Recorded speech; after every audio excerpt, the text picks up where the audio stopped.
Paano nga ba malaman o ma-recover ang nakalimutang PhilHealth ID number? Let's start. Sa iyong cellphone, i-open ang Play Store. Then, i-click ang search. Sa search, i-type ang eGov. Sa results, i-click ang eGov.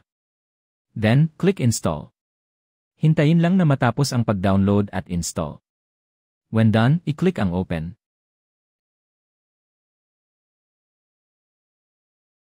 Next, click Sign Up. Ilagay lang ang iyong first name, suffix kung meron, middle name, last name, email address. Pag okay na, i-click lang ang Create New Account. Sa OTP sent, i-type lang ang 6-digit code na ipinadala sa iyong email. Next, i-type naman ang iyong cellphone number. Then press Next.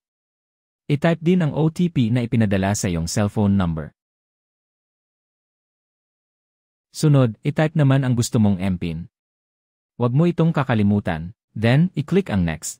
I-type ulit ang iyong MPIN para ma-verify. At i-click ulit ang Next. Makikita ang congratulations pagkatapos. Sa Enable Notifications, i-click lang ang Continue. Next, i-click ang Verify Now. Sa citizenship, piliin ang Filipino.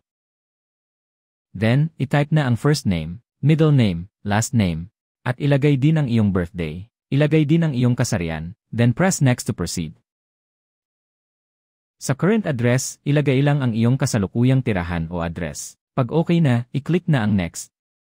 Sa Confirm Information, reviewin lang ang mga detalye na iyong inilagay. Kung merong kailangang baguhin, i-click lang ang Edit. If goods na, i-click lang ang Next. Sunod, gamit ang iyong daliri pumirma sa loob ng box. Pwede ka ring mag-skip. Pag okay na, i-click lang ang Continue. Then press Confirm. Sa selfie, i-click lang ang Tap to Launch Camera. Sa permission, i-click naman ang While using the app.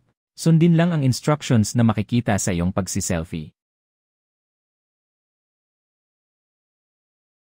Pag okay na, makikita mo sa iyong selfie ang check. Kung gusto mo ulit mag-selfie, i-click lang ang Retake Photo. If okay na ang iyong selfie, i-click lang ang Yes, I'm happy para magpatuloy. The congratulations, i-click lang ang OK. After ma-verify, pwede mo nang makita ang nakalimutan mong PhilHealth ID number. I-click lang ang Mobile ID. Una mong makikita ang iyong National ID. I-click lang ang PhilHealth. Sa iyong PhilHealth ID, makikita mo na din agad ang iyong ID number. Salamat po sa panonood. Don't forget to like and subscribe. If may tanong po, comment lang po sa baba. Thank you.